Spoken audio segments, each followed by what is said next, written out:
کی آیات سے ہمیں بتایا ہے کہ ایمان والو تم اپنے آپ کو اور اپنے گھر والوں کو دوزخ کے آگ سے بچاؤ. تو میں سمجھ گیا، عمر بن خطاب نے کہا کہ میں تو سمجھ گیا اللہ کے رسول سرکار دو عالم صلی اللہ علیہ وسلم، میں تو جہنم کی آگ کے بارے مجھے تو معلوم ہو چکا ہے، اور جہنم کی فکر مجھے معلوم ہو گیا کہ جہنم کی آگ سے جہنم کی ایندھن سمیت تو بچ جاؤں گا. اور وہ کہہ رہے عمر فاروق کہ میں گناہوں سے بھی بچ سکتا ہوں اور تمام احکام الہی کی بھی پابندی کر سکتا ہوں، لیکن اہل و عیال کس سے ہمارا بچے گا؟ اولاد کس سے بچیں گے جو آج کے دور میں گناہ کر رہے ہیں؟ آج کے دور میں اگر اس کو مسجد کی طرف کیجیے گا، مسجد کا اشارہ کیجیے گا تو کہتے آ رہے پاس میں. عمر بن خطاب رضی اللہ تعالیٰ نے فرمایا، اللہ کے نبی آقا انعامدار جناب محمد رسول اللہ صلی اللہ علیہ وسلم، مجھے تو تمام چیز آپ نے سمجھایا تو میں نے سمجھ گیا ہے، مگر ہم نے میرے اہل و عیال کس سے جہنم کے ایندھن سے بچے گا؟ تو اللہ کہ نبی آقا نامدار جناب محمد رسول اللہ صلی اللہ علیہ وسلم نے ارشاد فرمایا، جو طریقہ اللہ تعالیٰ نے بتایا ہے، جو طریقہ اللہ تعالیٰ نے بتایا، جس کام کو کرنے کے لیے اس کام کو کرو. اللہ کے نبی نے فرمایا جو طریقہ اللہ تعالیٰ نے تمہیں بتایا ہے، جن کاموں کو کرنے کے لیے اس کام کو کرو، اور جن کاموں سے اللہ تبارک و تعالیٰ نے منع کیا ہے اس کام کو مت کرو. آج اولاد کے کہیے میرے لگتے جگر جانے جگر میرے نور نظر آپ چوراہے پر مت جائیے، میرا لگتے جگر چوراہے پر ضرور ملے گا. میں اپنے لگتے جگر کہتا ہوں کہ شہر کی گلیوں میں مت گھومو، وہاں شرابی ملتا ہے، سٹے بازی ملتا ہے،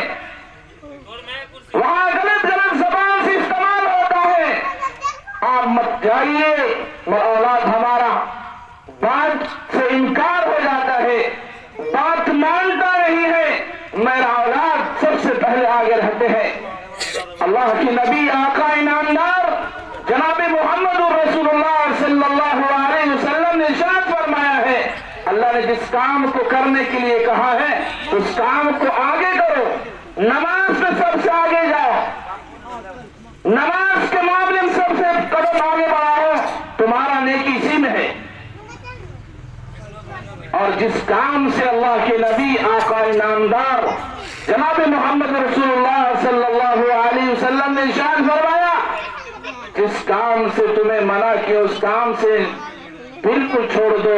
اس لیے اگر وہ کام اگر کر لیے ہو تو سمجھ لو تمہارا اعمال بالکل خراب ہو جائے گا، بلکہ تمہارا اعمال جہنم کے اندر بن جائے گا، اور وہاں تم مرنے کے بعد تمہارا نیکیاں نہیں ملیں گے بلکہ جہنم کے اندر پڑ جاؤ گے. اس سے اللہ تعالیٰ منع فرمائے کہ شراب پینا ہمارے لیے حرام ہے، زنا کرنا ہمارے لیے حرام ہے، سٹہ بازی کرنا ہمارے لیے اسلام کے اندر منع ہے، جوا بازی کھیلنا اسلام کے اندر منع ہے. ان سے ہمیں منع ہونا چاہیے. جو ہماری شریعت کے اعتبار ہے اس کام کو ہمیں کرنا چاہیے جس سے اللہ ہم سے راضی ہو جائے، ہمارے مسئلے ہمارے مدرسے علماء ہم سے راضی ہو جائیں، جو ہم سے ہمارے گھروں میں پورے برکت کا نزول آ جائے. اس لیے کہ نوجوانوں سمجھنا چاہیے کہ جہنم کے خوفناک منظر، جہنم سے کیسے بچیں. اس لیے کہ جہنم ایک ایسا خوفناک ہے وہ زمین و آسمان کے درمیان، زمین و آسمان کے درمیان ایک پہاڑ لٹکا ہوا ہے، ایک پہاڑ لٹکا ہوا ہے. تو حضرت عیسیٰ علیہ السلام نے اس پہاڑ کے سامنے سے گزر ہوتا ہے. حضرت عیسیٰ علیہ السلام ایسے پہاڑ کے سامنے سے گزر ہوتا ہے جو دیکھتے ہیں کہ پہاڑ لٹکا ہوا ہے، اور حضرت عیسیٰ علیہ السلام نے اس میں داخل ہوتے ہیں. داخل ہو گیا، رو پڑے۔ آج کے دور میں اگر شراب پیے گا تو روئے گا نہیں، آج کے دور میں اگر زنا کرے گا روئے گا نہیں، آج کے دور اگر خوفناک منظر جہنم کے بارے میں بتایا جائے وہ روئے گا نہیں، ہوگا تو جو دیکھا جائے گا، ابھی تو آیا نہیں ہے، جو کرنا ہے ابھی کر لو۔ اور حضرت عیسیٰ علیہ السلام نے اس پہاڑ کے اندر میں داخل ہوا، تعجب ہوا، گر گرانے لگے، رو پڑے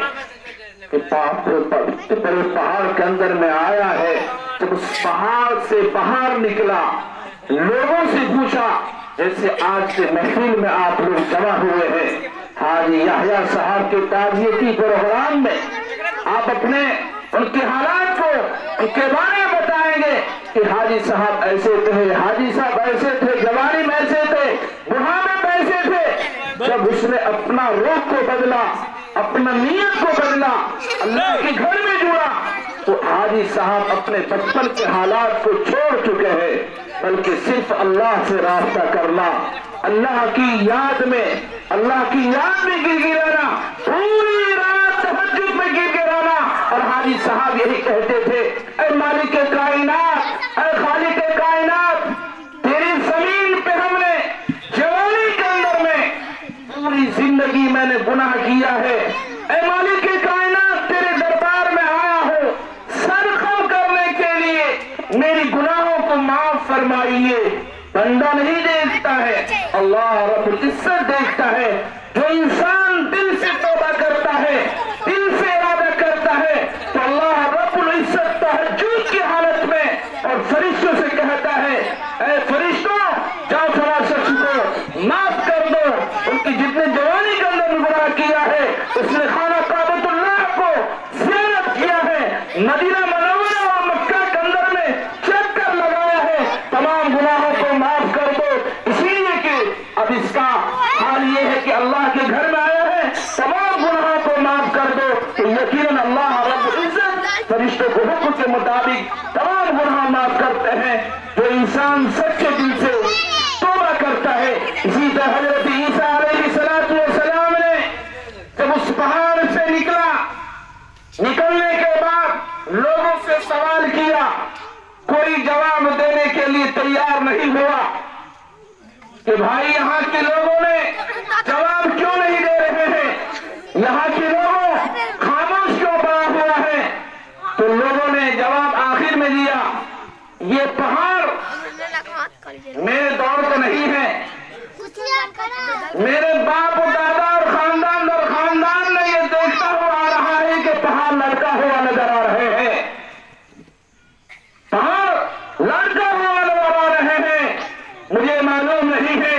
اس کا علم مجھے معلوم نہیں ہے، ان کا معلوم صرف اللہ رب العزت کا ہے۔ میرا باپ بھی دیکھا، میرا دادا بھی دیکھا، میرا پردادا بھی دیکھا، خاندان در خاندان یہ سلسلہ دیکھتا ہوا رہا ہے، یہ پہاڑ لڑکا ہوا ہے۔ تو وہ حضرت عیسیٰ علیہ السلام نے اللہ سے درخواست کیا کہ اے مالک کائنات، اس کا جو پہاڑ لڑکا ہوا ہے،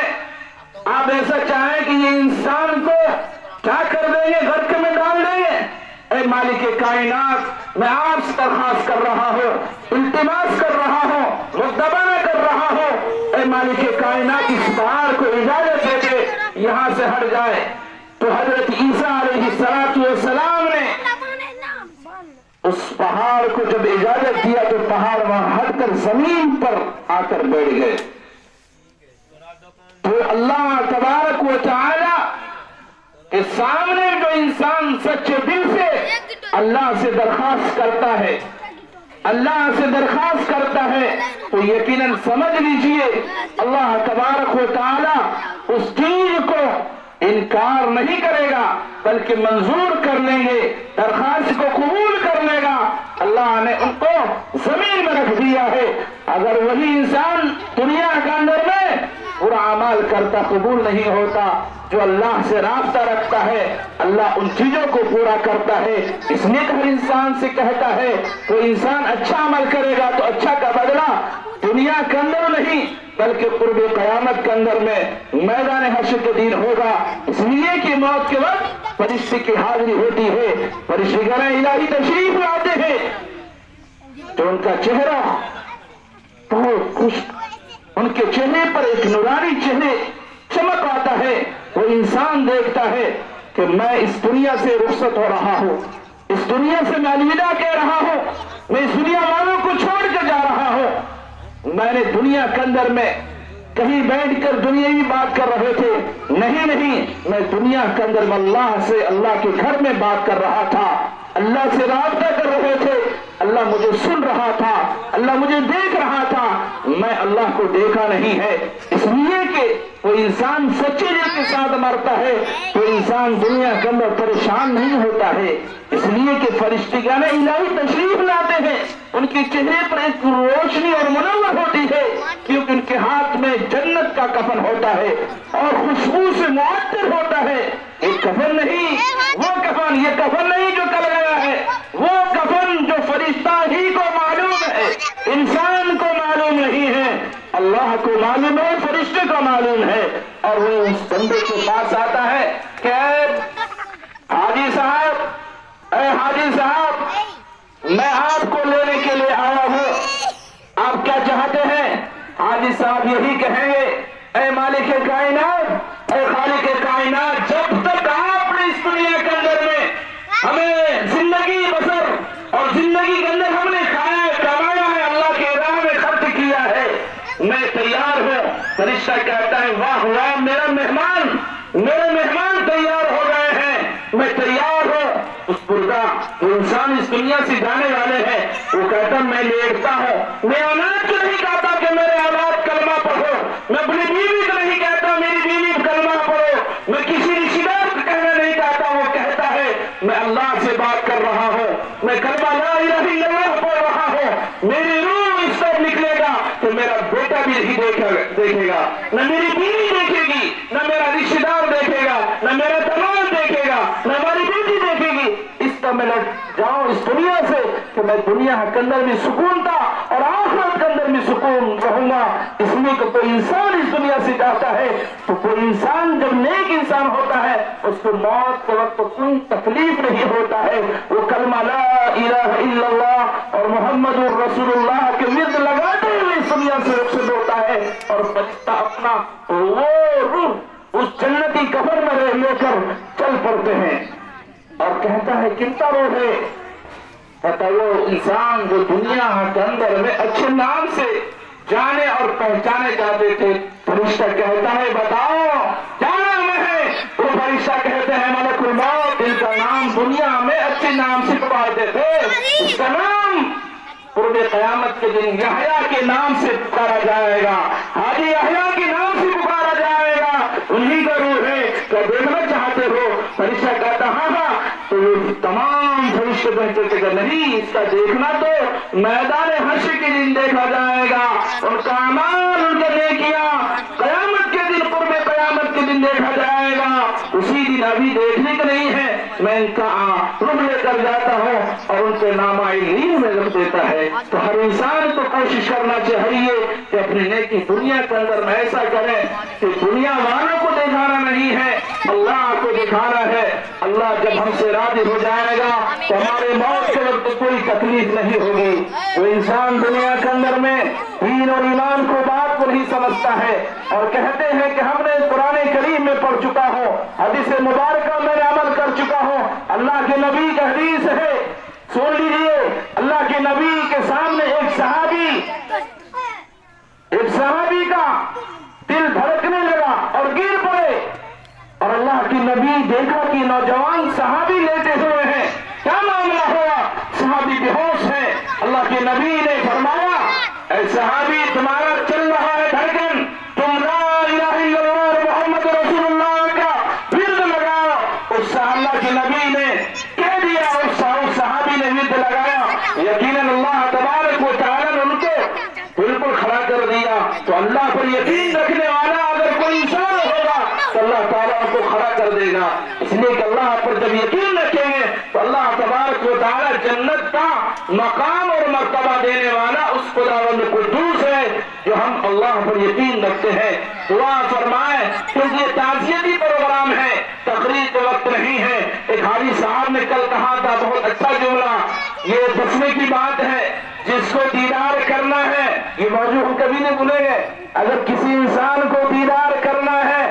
ابھی دیکھ لو، ابھی نظر کر لو، نظر ثانی کر لو۔ جو انسان دنیا سے چلے جاتے ہیں دوبارہ وہ انسان نظر نہیں آئیں گے، اس لیے کہ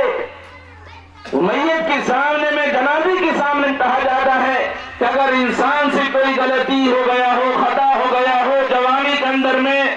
بچپن کے عالم میں جو ان کے دوست و احباب ہو، گالی گلوچ ہو، اس نے کہا کہ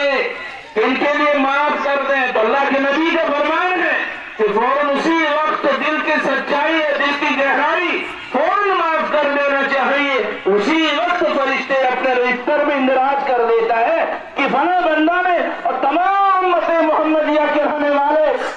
سب کے سب گناہ اپنے طلب کیا کہ اس بندے کو گناہ ہم معاف کر دیتے ہیں، اسی وقت لکھ دیتا۔ تو ہم اور آپ سوچے کہ ان کے لیے جو جوانی کے عالم میں، بچپن کے عالم میں آپ لوگوں کے ساتھ میں زندگی بسر کیا ہو، ہنسی مذاق کے ساتھ ہوا ہو، چوراہے پر گلیوں میں کبھی بھی ہو، تو ہم اور آپ سوچے ہیں ان کے لیے معاف کر دیں۔ معاف ہر انسان کو کرنا چاہیے۔ اللہ تبارک و تعالی ہم سب کو کہنے اور سننے کو عمل کرنے قبول فرمائے۔ کسی شاعر نے، میں نے پہلے جملہ کہا کہ مجھے فرصت کہاں ہے مہو ناش ہونے کی، مجھے فرصت کہاں ہے مہو ناش ہونے کی، گھڑی سر پر کھڑی ایسی قسم بردوش ہونے کی، جگہ بھی لگانے کی دنیا نہیں ہے، عبرت کی جائے تماشا نہیں ہے۔ یارم میری ماں باپ کی عمر میں تو، یارم میری ماں باپ کی تو عمر بڑھا دے، میری ماں کی اطاعت عطا فرما، میری باپ کو اطاعت عطا فرما، اللہ کے نبی کا فرمان ہے۔ اس لیے یہ دنیا فانی ہے، محبوب تجھ کو ہوئی وہ کیا چیز ہے، مرغوب تجھ کو۔ وآخر دعوانا الحمدللہ رب العالمین۔